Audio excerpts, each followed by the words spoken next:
Brawl. Gorilla is a legacy Brawl On to Fate to do something here in the early. So we'll have to see. Just walking up to Rich, and Gorilla, he's going to turn up. There's the Winter's Bite instantly. Flash. Well, there's going to be a stun here from Summit, but actually doesn't even use it, and he's just probably going to die. Yeah, he does. Eventually gets a fair bit of damage onto Rich, but I didn't even see the Ruthless Predator. Yeah, there you go. Taking another look at the top lane after that first kill. Definitely things are looking up for Rich. Ooh, are we going to get a stun? Nope. No, not this one. Not what we want. We do pack up the rage, though, as there we go. Finally, the stun comes out on Fleek. Going to turn up here as Summit has to flash and he just gets culled.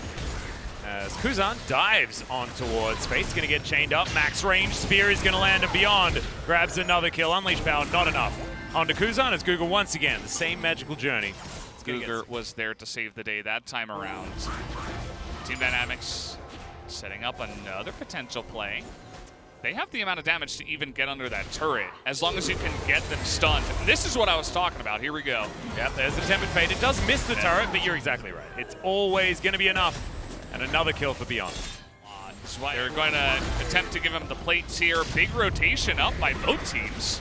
Yeah, Fate looking for it, but doesn't get the Scatter the Weak stun. There's the Tempered Fate. That'll deny all the plate gold.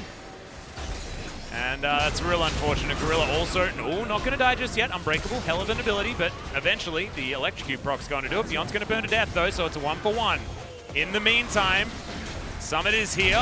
Okay, Kuzan actually coming back in as Dr. Oh, no. He's both Ashe and Varus at the same time. There's no answer. Root not even going to throw an arrow to try and find this one as Summit. Yeah, you're dead. The Renekton runs away as fast as he possibly can. And that is all he's going to be doing in this game. You're not building too many resistances, but 4 of them together. And then once you start getting them, you start building some resistance items. There's a big old flash. Cougar's well dead. All right. Okay, it's one way of doing it. Chains are going to miss there onto Onfleek. Spear going to land onto Fate. Beyond out of vision range. Rich should be dying here on the bottom side. Rude's going to pick up that first kill. The flash forward. Doctor easily eliminates the Ashe from this one. Gorilla goes gold and he doesn't want to watch this. This Fate, I don't know whether he's got enough to help out, but Summit will turn up. There's a good stun. But in this game, there is nothing that looks anything like a tank on the side of Dynamic. Yeah, there's nothing stopping them really. Yeah. Except sheer damage, which is a bit scary. Nice dodge here from Rude. A fantastic Cosmic Binding, but the ulti and the Unbreakable is just such high value. As Rich dashing his way out. Fleek, yeah, gonna find Kuzan. Kuzan can be very tricky against this composition as Hawkshot spots that they have started up the Drake as Arrow is going to land onto Cougar. Not exactly the target they want. Now Summit looking for Kuzan. He dices his way into the pit. Oh, the binding. Bad news is, okay, it's just the fake one. Yeah.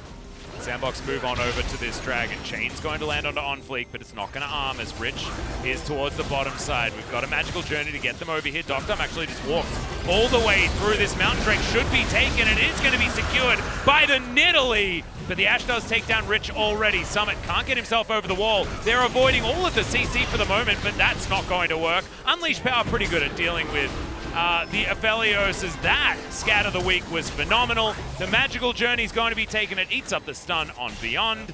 Mid lane alive as Summon's trying to fight against Rich, but he's going to lose, guys. That's just okay. You don't need to be... It's okay. 28 seconds. Knockdown. Oh, he's got the weapons that he wants. Summon's standing on top of a ward. We'll see whether this is going to be an opportunity on Fleek. Not for him, as our second chain is going to land onto Summit.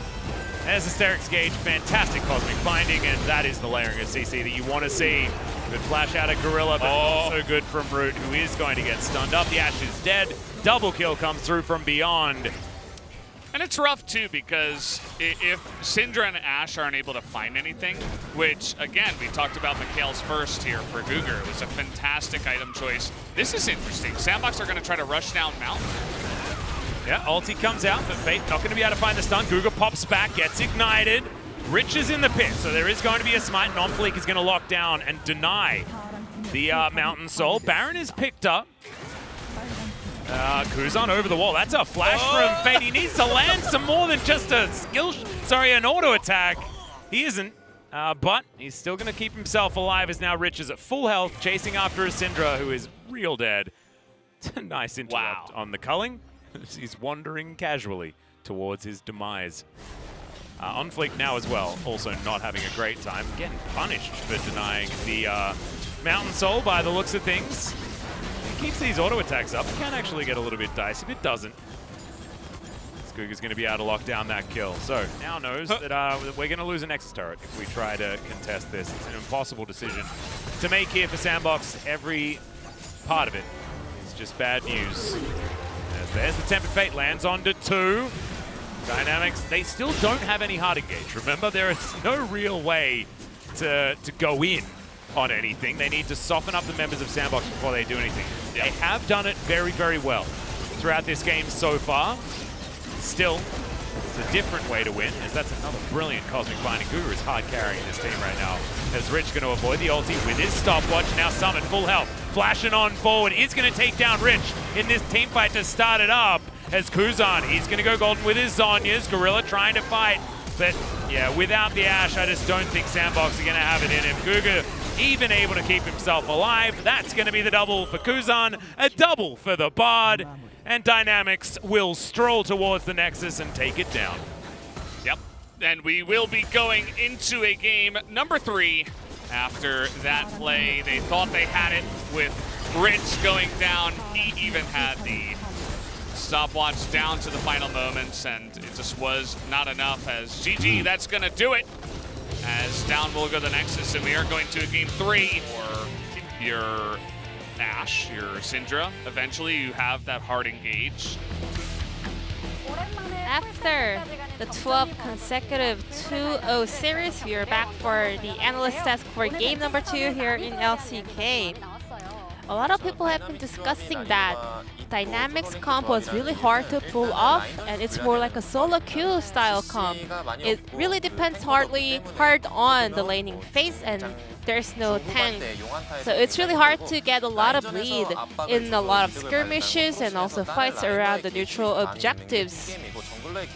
Moving on to the team game, the competitive games, it's really hard to see games where one laner kind of hard punish the opponents, but this time around, Dynamics, they did manage to exert a lot of pressure during the laning phase. In addition to that, unless one lane kind of gets collapsed, it's actually really easy to kind of pick on the opponents. Dynamics were able to pull off this kind of confidence because Renekton was having a really hard time at the top lane. When he got ganked the first time by Nidalee, it was not a very special or strategic pass from Nidalee.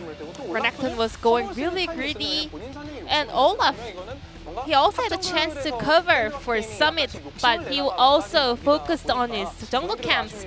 So both top laner and mid jungler was focusing really hard on their profits and gold. It ended up actually losing one player on their side. Dynamics, they had a 200 IQ play over here. Bard used his ultimate to neutralize the charge of Shelly, not giving any of the turret plates over here, and then this turned into a fight. However, Braum got chunked from the beginning, and later on, LeBlanc seemed to be getting chased by the Sandbox player, but it was actually a turnaround collapse from Dynamics player. In addition to that, LeBlanc even popped the W stun from Renekton, making a huge profit from this skirmish. So that was a small fight that happened in the top side and then transpired into a Shelly mind game and then into a skirmish. Dynamics, they were really smart and at the same time showing a huge prowess with this mechanics. As the casters were keep mentioning, Dynamics players at the later phase of the game, they had a lot of items and spells to neutralize the stuns from from the side of Sandbox Gaming, and Renekton was spotted already, and everyone on the side of Dynamics knew that Summit is looking for a flank in that rush, but the Crocodile was not aware of that.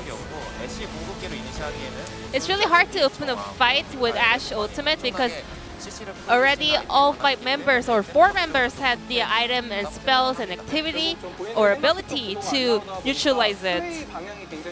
Because Sandbox Gaming was not able to make any meaningful opening of a fight throughout the game. They were a little bit hasting and rushing in at the same time. 이렇게 치열한 접전 끝에 경기는 결국 원점으로 돌아왔는데요. 오늘의 POG 선수. Then let's check out the player of the game on the side of Team Dynamics. 난이도 높은 걸 소화한 선수는 밑으로 가지 않을까 싶긴 하거든요. It's gonna be Cougar on the Brat the Chad. 아, 네. He does deserve it. With a very smart moves with his ultimate, especially freezing the turret, both for a defensive move and also for an offensive attempt. So for here, he actually made the turret go golden to get a kill during the turret dive, but this time around, he used his ultimate for their turret to protect their turret and keeping their turret plates intact. Even though Sandbox Gaming, they had a little bit of awareness of the bar champion itself, the way Cougar kind of utilized it was on another level. That was a really nice combo from Aphelios and Bard, picking up a kill on an Ashe without a flash. A little bit of a split with the POG vote, but still he is walking away with 8 votes for his POG. Then let's move on to the Rift for the decider game that we have been waiting for 12 games in a row.